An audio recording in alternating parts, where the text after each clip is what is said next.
lahy sy tomboko vavy.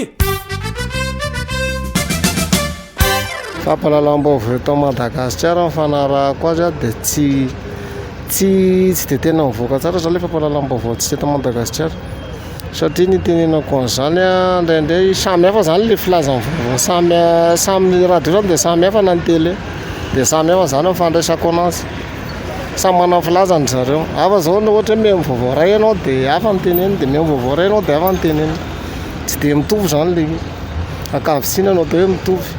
Ny ankabeazan'ny vaovao tompoko resaka lainga daholo fa 100% ny vaovao zany ny azo lazaina hoe tena marina sy azo antoka. Ny fanarahako ny vaovao misy eto amin'ny firenena aloha dia marina, misy azo raisina tsara azo raisina tsara mihitsy misy hoe zavatra mahasoa zany ny teneniny eo dia tena voaray tsara mihitsy fa tena marina le torolalana dia azo ekena dia azo arahana tsara.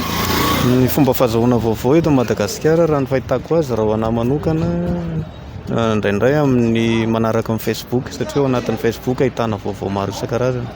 Indraindray mety any amin'ny internet fa amin'ny ankapobeny dia amin'ny hainao manjery amin'ny télé sy ny radio. Matetika zany amin'ny alalan'ny anamanjery sy ny télé sy ny radio ary ny tambazotra tserasera.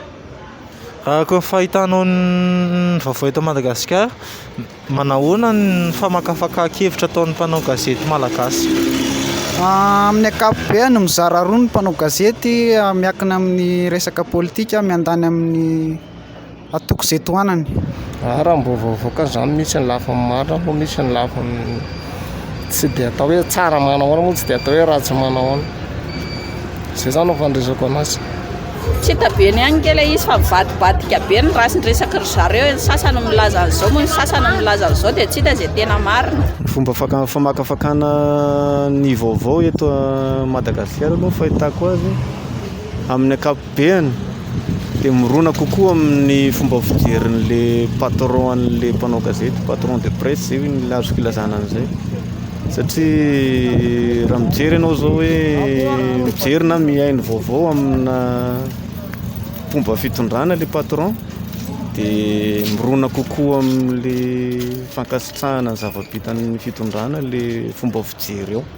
Raha mpanohatra le radio henonao na le télé jerenao dia mirona kokoa amin'le fanoherana amin'le fitsikerana le famakafakana ataon'le mpanao gazety. Zay ny fahitako azy amin'ny ankapobeny. Mahafinaritra dia mahafinaritra mihitsy ny vakan-kevitry ny mpanao gazety manokana aloha fa sainginy izao voenjikensika le mpanao gazety matetitetika. Zay aloha ny zavara ohatrany hoe problème nefa mpanao gazety tsy tokony enjehana fa manao ny asany ara-dalàna izy. Misaoratra tompoko. Saotra tomboko lahy, saotra tomboko vavy.